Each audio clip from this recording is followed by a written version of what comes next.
निर्माण आईएएस के YouTube channel पर मैं नवीन प्रताप तंवर आप सभी का स्वागत करता हूं। तो आइए शुरू करते हैं आज के हमारे करंट अफेयर पर आधारित एमसीक्यूज। आज का हमारा पहला प्रश्न है, हाल ही में आवश्यक वस्तु अधिनियम अर्थात एसेंशियल कमोडिटी एक्ट में केंद्रीय मंत्रिमंडल द्वारा किए गए संशोधन के संबंध में निम्नलिखित कथनों पर विचार करें। पहला, संशोधन के अनुसार अनाज, दलहन, खाद्य तेल, प्याज एवं आलू जैसी वस्तुओं को आवश्यक वस्तुओं की सूची से हटा दिया जाएगा। दूसरा, संशोधन कृषि क्षेत्र में निजी एवं प्रत्यक्ष विदेशी निवेश अर्थात एफडीआई को आकर्षित करेगा। तीसरा, संशोधन के अनुसार अनाज, दलहन व खाद्य तेल जैसी कृषि उपजों को किसी भी परिस्थितियों में नियंत्रित नहीं किया जाएगा। अब आपको बताना है कि इन तीनों कथनों में से कौन सा कथन सही है और ए, बी, सी या डी सही उत्तर क्या होगा। जवाब सोच समझ के देना, क्या होगा सही उत्तर। और इस प्रश्न का सही उत्तर है ऑप्शन बी। ऑप्शन बी का मतलब क्या हुआ, पहला स्टेटमेंट बिल्कुल सही है, दूसरा स्टेटमेंट बिल्कुल सही है और तीसरा स्टेटमेंट हुआ गलत। तो देखो, पहला स्टेटमेंट क्या है, संशोधन के द्वारा अनाज, दलहन, खाद्य तेल, प्याज और आलू जैसी वस्तुओं को आवश्यक वस्तुओं की सूची से हटा दिया जाएगा, बिल्कुल सही है। संशोधन में ये प्रावधान किया गया और संशोधन कृषि क्षेत्र में प्राइवेट और एफडीआई प्रत्यक्ष विदेशी निवेश को आकर्षित भी करेगा। लेकिन तीसरा स्टेटमेंट इसलिए गलत हुआ कि इसमें लिखा है कि किसी भी परिस्थिति में नियंत्रित नहीं किया जाएगा। ये गलत है क्योंकि इसमें साफ साफ लिखा है कि अगर अकाल, युद्ध, कीमतों में अभूतपूर्व वृद्धि, कीमतों में अभूतपूर्व वृद्धि, ठीक है, और प्राकृतिक आपदा जैसी अगर सिचुएशन पैदा होती है, प्राकृतिक आपदा की अगर परिस्थिति उत्पन्न होती है तो उपजों की कीमतों को नियंत्रित किया जा सकता है। तब उस सिचुएशन में इनको कंट्रोल किया जा सकता है, इनके प्राइस को, इनकी कॉस्ट को, ठीक है, कॉस्ट नहीं बोलेंगे, आप प्राइस बोलेंगे। तो ये बात हुई, तीसरा स्टेटमेंट हमारा इसलिए हो गया गलत। तो ऑप्शन हुआ बी। अब देखते हैं इस प्रश्न को क्यों बनाया गया। ये देखिए, आज की द हिंदू की खबर है, cabinet note for agri marketing reforms, कृषि क्षेत्र में रिफॉर्म्स के लिए मंजूरी प्रदान की है कैबिनेट ने। और जो प्रावधान था मैंने बता दिया क्या संशोधन किए गए, और इसका जो संशोधन का जो फ़ायदा क्या होगा, प्राइवेट इन्वेस्टमेंट बढ़ेगा, एफडीआई आएगा और कृषि क्षेत्र को इससे बढ़ावा मिलेगा। ठीक है, आगे चलते हैं। अगला प्रश्न देखिए, एमएसएमईज की नवीन परिभाषा के संदर्भ में निम्नलिखित कथनों पर विचार करें। पहला, 1 करोड़ तक के निवेश और 5 करोड़ के टर्नओवर वाले एमएसएमईज सूक्ष्म इकाई के रूप में वर्गीकृत होंगे। सूक्ष्म का मतलब क्या होगा, यहाँ पे माइक्रो। सेकंड है, 50 करोड़ के निवेश और 100 करोड़ के टर्नओवर वाले एमएसएमईज लघु इकाई के रूप में वर्गीकृत होंगे, और लघु को क्या बोलेंगे, स्मॉल। अब आपको बताना है दोनों कथनों में से कौन सा कथन सही है और ए, बी, सी या डी सही उत्तर क्या होगा। क्या होगा इसका सही उत्तर, आपने पढ़ा होगा स्टूडेंट्स लगातार। और इस प्रश्न का सही उत्तर है ऑप्शन ए, मतलब पहला स्टेटमेंट सही हुआ, दूसरा स्टेटमेंट गलत हुआ। ठीक है, तो मैं बता देता हूं, जो नई अभी जो सेंट्रल कैबिनेट ने या यूनियन कैबिनेट ने जो डेफिनेशन अप्रूव की है, मैं आपको बता देता हूं। ऑलरेडी पहले भी हम इस पर डिस्कस कर चुके हैं। यहाँ पे इन्वेस्टमेंट और टर्नओवर दो चीज़ को देखा गया, ठीक है। और पुराने वाले में और नए वाले डेफिनेशन में क्या फ़र्क है, 15-20 दिन पुरानी हमारी क्लासेस है, उसमें ऑलरेडी बहुत अच्छे से डिटेल से मैंने डिस्कस किया था। ओके, तो यहाँ पे जो इसमें आएगा माइक्रो, स्मॉल और मीडियम। तो इन्वेस्टमेंट क्या है 1 CR और टर्नओवर क्या है 5 CR, ये बात हुई माइक्रो की। फिर स्मॉल की अगर बात करें तो 10 CR और 50 CR, ठीक है। और फिर जो अगर मीडियम की बात करेंगे उसमें आएगा 50 CR इन्वेस्टमेंट और 250 CR का क्या हो गया, इसमें करोड़ का इसमें टर्नओवर हो गया। तो अब देखिए सेकंड स्टेटमेंट क्या बोल रहा था इसमें कि 50 करोड़ रुपए के निवेश, ठीक है, 50 करोड़ रुपए का निवेश, तो किस में हम बात किसकी कर रहे हैं, स्मॉल की। तो स्मॉल में तो 50 करोड़ है ही नहीं, ठीक है, निवेश कितना है 10 करोड़ और टर्नओवर कितना है 50 करोड़। ठीक है, तो इसको याद रखेंगे, इस बार प्रीलिम्स के लिए इंपॉर्टेंट रहेगा। उसके साथ साथ यहाँ पे 2-4 चीज़ें मैं आपको और बता देता हूँ। चलिए पहले नेक्स्ट स्लाइड पे चलते हैं, यहाँ पे लिखने का स्पेस भी नहीं है। इसको देखते हैं इस प्रश्न को क्यों बनाया गया। ये देखिए पीआईबी की खबर है, सूक्ष्म लघु और मध्यम उद्यम मंत्रालय 3 जून की खबर है, एमएसएमईज का जो नया वर्गीकरण के नियमों को लागू करने के लिए तैयार है एमएसएमई मंत्रालय। ठीक है, ये वो सारी चीज़ें जो मैंने उसमें लिखी है, जो अभी लास्ट स्लाइड में मैंने आपको दिखाई है। थोड़ा सा मैं आपको यहाँ बता देता हूँ कि इन सभी चीज़ों को करने का बेनिफिट क्या होगा, सरकार ने क्यों इसको डेफिनेशन को अमेंड किया है। एक तो इससे ईज़ ऑफ डूइंग बिजनेस को बढ़ावा मिलेगा। दूसरे से क्या फ़ायदा होगा, नए जो रोज़गार का सृजन होगा, ये जॉब्स का क्रिएशन होगा। उसके साथ मैं एमएसएमई सेक्टर के बारे में आपको कुछ एक मोटा मोटा आइडिया दे देता हूँ कि जो इंडिया का एमएसएमई सेक्टर है, इसकी खास खूबी मैं आपको बता देता हूँ। लगभग ये 60 मिलियन, ठीक है, हमारे देश में लगभग 60 मिलियन एमएसएमईज है। उसके बाद जो ये लगभग 110 मिलियंस ये क्या देते हैं, ये जॉब क्रिएशन है, इतने रोजगार का सृजन करते हैं। उसके साथ साथ लगभग 29%, 29% का जीडीपी में इनका कंट्रीब्यूशन है, ये जीडीपी कंट्रीब्यूशन हो गया। और उसके बाद लगभग हमारा 48% ये हो गया एक्सपोर्ट में कंट्रीब्यूशन। एक्सपोर्ट कंट्रीब्यूशन मतलब निर्यात को बढ़ावा देता है ये। तो ये मोटा मोटा बात हो गया। और जब मैंने लास्ट टाइम वो एमसीक्यू बनाया था उसमें ये भी बताया था कि वो क्यों एमएसएमईज छोटी इकाई बनने रहना चाहती है। उसमें मैंने, अगर आपको याद हो, प्रॉपर स्लाइड लगाई थी, 3-4 उसमें पॉइंट दिखाए थे। पुरानी वीडियोस को देखते रहे नए जो स्टूडेंट है। ठीक है, आगे चलते हैं। अब अगला प्रश्न है, हाल ही में केंद्रीय कैबिनेट ने किस पोर्ट ट्रस्ट का नाम बदलकर श्यामा प्रसाद मुखर्जी पोर्ट ट्रस्ट किया है। ऑप्शन है Mumbai port trust, Cochin port trust, Chennai port trust और कोलकाता पोर्ट ट्रस्ट। अब आप बताइए ए, बी, सी या डी, सही उत्तर क्या होगा। बहुत आसान क्वेश्चन है ये, बताइए। और ऑप्शन डी इसका सही उत्तर है। कोलकाता पोर्ट ट्रस्ट का नाम अब श्यामा प्रसाद मुखर्जी पोर्ट ट्रस्ट कर दिया गया। ठीक है, देखते हैं एमसीक्यू क्यों बनाया हमने। ये देखिए, पोत परिवहन मंत्रालय 3 जून की खबर है, मंत्रिमंडल ने कोलकाता बंदरगाह ट्रस्ट का नाम श्यामा प्रसाद मुखर्जी ट्रस्ट करने को मंजूरी दी है। ठीक है, ये बात ध्यान रखेंगे हम। यहाँ पे देखो, ये थोड़ा पृष्ठभूमि है, यहाँ से 3-4 पॉइंट पढ़ लेंगे हम, एग्जाम में काम आ सकते हैं। पहला, कोलकाता बंदरगाह पहला प्रमुख बंदरगाह होने के साथ नदी के किनारे स्थित देश का पहला बंदरगाह है। एक तो ये बात, ठीक है, अगर एग्जाम में आ जाए स्टेट सर्विस वालों के लिए कि नदी के किनारे स्थित देश का प्रथम जो बंदरगाह कौन सा है, वो कोलकाता है।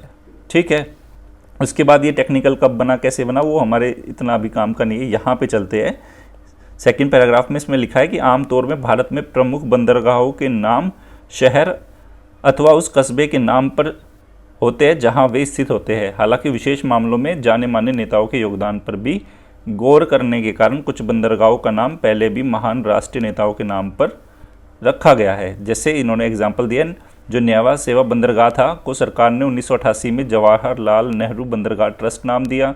तुतीकोरिन जो बंदरगाह ट्रस्ट का नाम बदलकर 2011 में वीओ चिदम्बरनार बंदरगाह ट्रस्ट किया। उसके बाद एन्नोर जो बंदरगाह लिमिटेड को जाने माने स्वाधीनता सेनानी और तमिलनाडु के पूर्व मुख्यमंत्री श्री के कामराजार के सम्मान में कामराजार बंदरगाह लिमिटेड नाम दिया। और वहीं 2017 में कांडला बंदरगाह का नाम बदलकर दीनदयाल बंदरगाह कर दिया गया। ठीक है, इसी तरह से ही इसने लिखा है कि हवाई अड्डों के नाम भी बदलते रहते हैं। ठीक, तो ये थोड़ा सा एक्स्ट्रा इन्फॉर्मेशन हो गई। आगे चलते हैं। अगला प्रश्न है, हाल ही में फिल्म मीडिया इकाइयों के युक्तिकरण अर्थात rationalisation of film media units पर निम्नलिखित किसकी अध्यक्षता में समिति का गठन किया गया। ऑप्शंस है पीके सिन्हा, के.एम. चंद्रशेखर, अजीत सेठ और बिमल जुल्का। अब आप बताइए ए, बी, सी या डी, सही उत्तर क्या होगा। और इस प्रश्न का सही उत्तर है ऑप्शन डी, बिमल जुल्का की अध्यक्षता में जो फिल्म मीडिया इकाइयों के युक्तिकरण पर एक समिति का गठन किया गया था। इसकी कुछ रिकमेंडेशंस थी ये देखिए यहाँ पे इस खबर का आधार है expert committee on rationalisation of film media, तो ये बिमल जुल्का की अध्यक्षता में गठित की गई थी। अगर आपको याद हो स्टूडेंट, विमल जुल्का के ऊपर मैंने एक एमसीक्यू पूछा था, शायद महीने भर पुरानी बात होगी, महीना डेढ़ महीना, तो आप मुझे बताना कि विमल जुल्का क्यों चर्चा में थे और वर्तमान में वो किस पद पर वो नियुक्त है, ये आप मुझे कमेंट सेक्शन में लिख के बताना। आगे चलते हैं। अगला प्रश्न देखिए, प्रधानमंत्री किसान ऊर्जा सुरक्षा एवं उत्थान महाभियान अर्थात पीएम कुसुम योजना के संबंध में निम्नलिखित कथनों पर विचार करें। पहला, स्कीम का उद्देश्य वर्ष 2000, यहाँ पे टाइपिंग एरर है स्टूडेंट, ये 2002 नहीं है 2022 है। 2022 तक किसानों की आय दुगना करना और वित्तीय तथा जल सुरक्षा प्रदान करना है, याद रखना वित्तीय और जल सुरक्षा दोनों चीज़ लिखी है यहाँ पे। सेकंड है, योजना के 4 महत्वपूर्ण घटक है। अब आप बताइए कि ए, बी, सी या डी। प्रधानमंत्री किसान ऊर्जा सुरक्षा एवं उत्थान महाभियान पीएम कुसुम के बारे में सही है। 5 सेकंड का टाइम है आप लोगों के पास,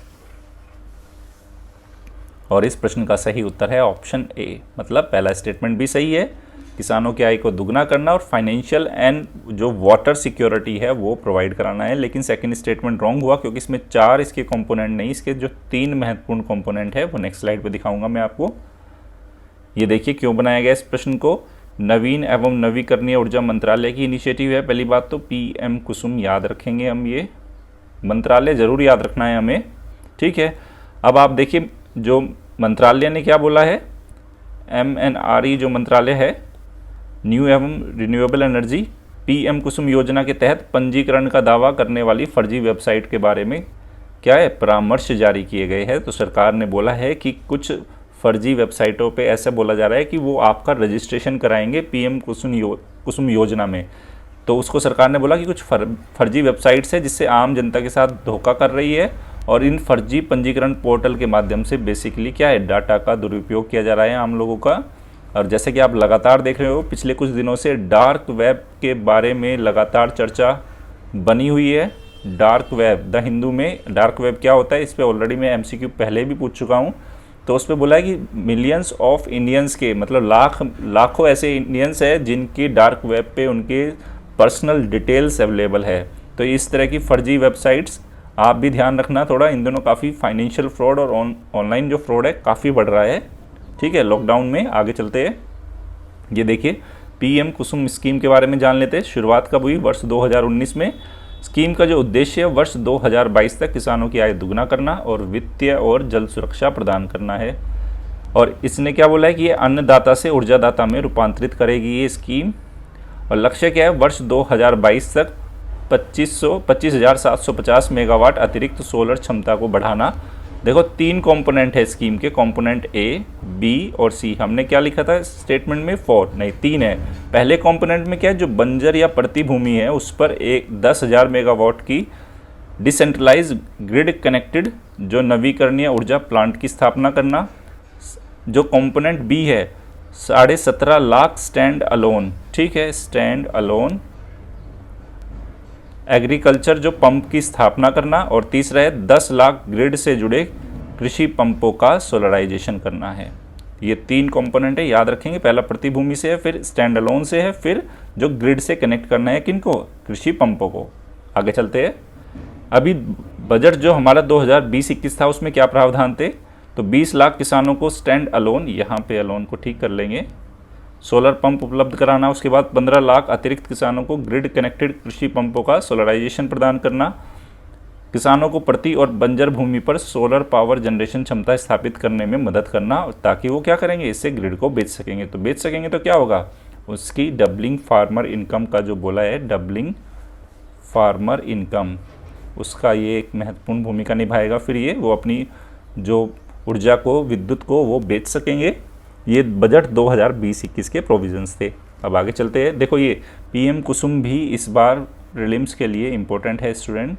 पीएम कुसुम, इसको ऑलरेडी कई बार क्वेश्चन बना के अलग अलग डायमेंशंस में ऑलरेडी कवर कर चुका हूँ। आगे चलते हैं। अब ये देखिए, निम्नलिखित किन भारतीय राज्यों की सीमा भूटान से लगती है, सिक्किम, असम, अरुणाचल प्रदेश, पश्चिम बंगाल और मेघालय। बताइए कि ए, बी, सी या डी सही उत्तर क्या होगा। बहुत आसान सवाल है ये, ठीक है, मुश्किल भी है। जिनको मैपिंग कमज़ोर है, जिन बच्चों की, मैं उनको बोलूँगा कि आप एटलस से लगातार प्रैक्टिस करते रहे। देखो 4 से 5 क्वेश्चन आने वाले हैं आपके मैपिंग बेस्ड, और वो मैपिंग क्या हो सकती है, वो पॉलिटिकल भी हो सकती है, ठीक है, इकोनॉमिक पॉइंट ऑफ व्यू से भी हो सकती है, एनवायरमेंटल पॉइंट ऑफ व्यू से भी हो सकती है, ठीक है, आईआर के पॉइंट ऑफ व्यू से हो सकती है। वो किसी भी ज्योग्राफिकल अगर कोई इवेंट घटना हुई है, किसी भी पॉइंट ऑफ व्यू से मैपिंग से आपके 4 से 5 क्वेश्चन आएंगे ही आएंगे। मतलब 10 क्वेश्चन 10 मार्क्स आने वाले हैं आपके मैपिंग से, पिछले 4-5 सालों से लगातार ही आ रहे हैं। बताइए जल्दी से इसका उत्तर क्या होगा। ऑप्शन सी इसका सही उत्तर है। मतलब 1, 2, 3, 4 सिक्किम, असम, अरुणाचल और पश्चिम बंगाल से बॉर्डर लगता है, मेघालय से नहीं लगता। कुछ बच्चों को यहाँ पश्चिमी बंगाल को लेके भी डाउट हो रहा होगा। चलो इस डाउट को दूर करते हैं। पहले ये देखते हैं इस प्रश्न को क्यों बनाया हमने। अभी देखो, इंडिया भूटान इंक MOU फॉर एनवायरनमेंट कोऑपरेशन, मतलब मेमोरेंडम ऑफ अंडरस्टैंडिंग, किसके लिए, पर्यावरण में के क्षेत्र में सहयोग करने के लिए भारत और जो भूटान ने MOU साइन किया है। यहाँ पे आप देख सकते हैं, अब ये हमारे जो प्रधानमंत्री जी ने क्या बोला है इस MOU के बारे में, it will enable establishment and promotion of closer and long term cooperation. मतलब क्या करेंगे, एक दूसरे के नज़दीक आएंगे दोनों देश और लॉन्ग टर्म कोऑपरेशन करेंगे। किस में, जो नेचुरल रिसोर्सेज है उनके मैनेजमेंट में, प्राकृतिक संसाधनों के प्रबंधन में और पर्यावरण के संरक्षण में, ठीक है। और किस आधार पे होगा वो, इक्विटी। देखो ये इक्विटी टर्म लगातार आ रहा है इन दिनों चर्चा में, ठीक है। और इक्विटी और इक्वालिटी के बीच का मैं अंतर आपको बता चुका हूँ 2 दिन पहले। रेसिप्रोसिटी और म्यूचुअल बेनिफिट्स के आधार पे ये दोनों देश काम करेंगे। और इसने क्या बोला है, इस जो इन्होंने MOU साइन किया है, इसमें एयर, वेस्ट मतलब वायु अपशिष्ट और जो रासायनिक जो प्रबंधन है उनको शामिल किया जाएगा। क्लाइमेट चेंज है और इससे जुड़े, पर्यावरण से जुड़े अन्य क्षेत्रों को इसमें शामिल किया जाएगा। और ये कितने वर्षों तक ये उसमें रहेगा, जिस दिन ये साइन हो जाएगा उससे 10 वर्षों तक ये प्रभाव में रहेगा। तो भारत और भूटान, ठीक है, एक अच्छी पहल है पर्यावरण के क्षेत्र में दोनों देशों की। आगे चलते हैं, ये देखिए ये भूटान है। यहाँ देख सकते हैं ईस्ट में इसका बॉर्डर किससे लग रहा है, अरुणाचल प्रदेश से, वेस्ट में सिक्किम से। यहाँ पे आप देखिए स्टूडेंट, ये वाला जो हिस्सा है, और ये स्टेट कौन सा है, वेस्ट बंगाल। देखो ये वेस्ट बंगाल की बाउंड्री आ रही है ऊपर तक, पश्चिम बंगाल से भी बॉर्डर लगता है और ये असम से लगता है। जबकि एक ऑप्शन में क्या था, मेघालय। मेघालय तो काफ़ी दूर है, इसलिए मेघालय से इसका बॉर्डर नहीं लगता। आगे चलते हैं, अगला प्रश्न है, हाल ही में चर्चा में रहे सचिवों के अधिकार प्राप्त समूह EGOS empowered group of secretaries के संबंध में निम्नलिखित कथनों पर विचार करें।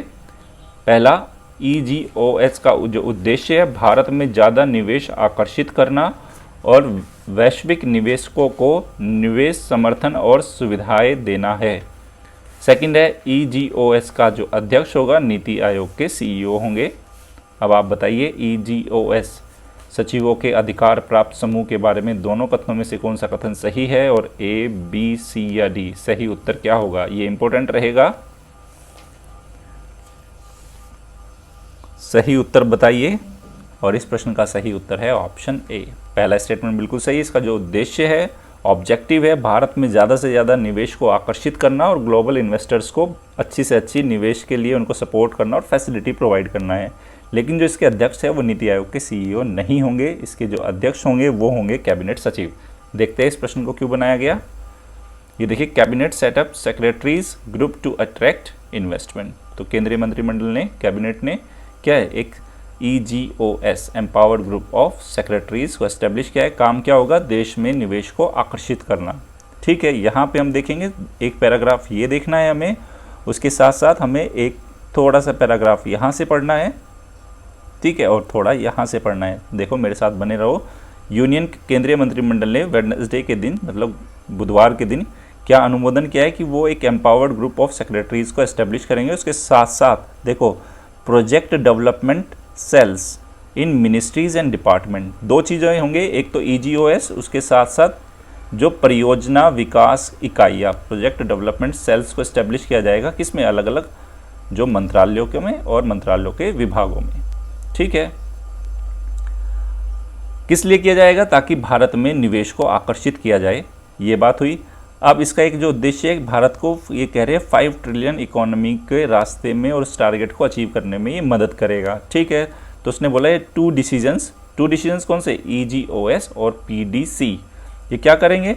वुड हेल्प डोमेस्टिक इंडस्ट्रीज, जो घरेलू हमारे उद्योग है, and lead to direct and indirect employment. इसके साथ साथ क्या करेंगे? इससे ये दोनों डिसीजंस हमारे घरेलू उद्योगों को और उसके साथ साथ प्रत्यक्ष और अप्रत्यक्ष रूप से जो रोजगार के सृजन में ये मदद करेंगे।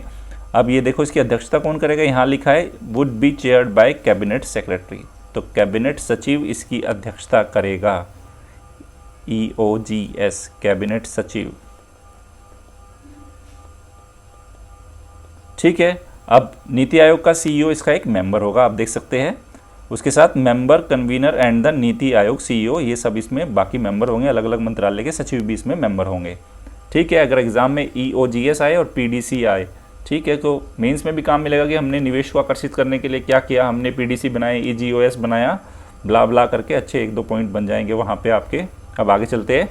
हाल ही में 10 राज्यों के लिए जारी वायरस मैनेजमेंट इंडेक्स, या इसको कोविड मैनेजमेंट इंडेक्स भी बोला जा रहा है, कोविड-19 मैनेजमेंट इंडेक्स या वायरस मैनेजमेंट इंडेक्स में किस राज्य का स्थान सर्वोच्च है? ऑप्शन है मध्य प्रदेश, राजस्थान, गुजरात और हरियाणा। A, B, C या D, सही उत्तर क्या होगा? और इस प्रश्न का सही उत्तर है ऑप्शन B, राजस्थान को वायरस मैनेजमेंट इंडेक्स में 10 राज्यों में सर्वोच्च स्थान मिला है। देखते हैं ऐसा राजस्थान ने क्या किया। सबसे पहले तो देखते हैं, आज के द हिंदू की खबर है, राजस्थान टॉप्स इन वायरस मैनेजमेंट इंडेक्स। ठीक है, अब यहाँ पे राजस्थान की प्रगति क्या है, कैसे कैसे काम कर रहा है, यहाँ पे 2-3 चीज़ें जान लेते हैं, अच्छा रहेगा। ये 1-2 पैराग्राफ हो गई है हमारे, ठीक है, और एक पैराग्राफ यहाँ से पढ़ेंगे। ये सारी चीज़ें इतना पढ़ना है हमें, अभी इसको बॉक्स में लगा देता हूँ ताकि आपको आसान रहे। ये सारी चीज़ें पढ़नी है हमें। पहला देखो, Rajasthan has occupied first rank in covid management index analysed for the 10 states by central government. केंद्र सरकार ने 10 राज्यों के लिए इसको एनालाइज किया, विश्लेषण किया, उसके बाद देखा गया कि सबसे जो सर्वोच्च स्थान है किसका है? राजस्थान का। जिसके लिए कौन कौन से पैरामीटर को यूज़ किया कि राज्य में एक्टिव केस कितने हैं, कोविड-19 के सक्रिय केस कितने हैं, कितने लोग रिकवर्ड हो गए और उनकी मोर्टेलिटी रेट, इन तीनों के आधार पे इसको एनालाइज किया गया है। इस एनालिसिस में जो पाया गया है वो देखो, इसमें इन्होंने बोला है कि जो पर डे, यहाँ पे देख सकते हैं, on Wednesday that the state had conducted 4.4 lakh diagnostic test among the 35 lakh test carried out in the country. मतलब पूरे देश में 35 लाख टेस्ट हुए हैं, जिसमें से 4.4 लाख जो टेस्ट कहाँ हैं? राजस्थान के अंदर ही हुए हैं। और यहाँ एक महत्वपूर्ण बात ये है, देखो क्या लिखा है, जबकि पूरे देश के अंदर जो डबलिंग टाइम है कोविड-19 के केसेस का, वो 12 दिन में डबल हो रहे हैं केस, वहीं राजस्थान में ये 18 दिन में डबल हो रहे हैं। एक महत्वपूर्ण उल्लेखनीय प्रगति ये है। उसके बाद आप देखिए, जो मोर्टेलिटी रेट देखिए, यहाँ पे जो राज्य की मोर्टेलिटी रेट है, जो मोर्टेलिटी रेट की बात की है वो 2.16 है, वो जो कि क्या है? राष्ट्रीय औसत से कम है। और जो रिकवरी रेट भी देखो क्या है? 67.59%। तो इस मामले में राजस्थान ने उल्लेखनीय प्रगति की है। ठीक है, अन्य राज्यों को भी इस तरह से काम करना चाहिएगा, तो जल्द से जल्द बाहर निकल सकते हैं हम इससे। ओके, देखो बहुत सारे फेसबुक, व्हाट्सएप पे ऐसे मैसेज आ रहे हैं स्टूडेंट्स, मैं आपको बता देता हूँ। इस तरह के ग्राफ्स आ रहे हैं कि जब मार्च में कोविड-19 आया था तो उसका फियर ज़्यादा था, केसेस कम थे। अगर हम जून की बात करें तो फियर कम है, केसेस ज़्यादा है। देखो, आपको फियर होने या ना होने से वो कोविड-19 आपको अफेक्ट करना बंद नहीं कर देगा। ठीक है, एक ही चीज़ है, उसके प्रिकॉशंस रखनी है, सोशल डिस्टेंसिंग रखनी है, हाइजीन को मेंटेन रख के चलना है। ठीक है, आपके अंदर से डर निकलने का मतलब ये नहीं कि कोविड-19 ख़त्म हो गया। ठीक है, डर नहीं है, अच्छी बात है, लेकिन आप सजग ज़रूर रहना। ठीक है, इस तरह की चीज़ों में ट्रैप मत होना, थोड़ा लॉजिक लगा के आगे बढ़ना।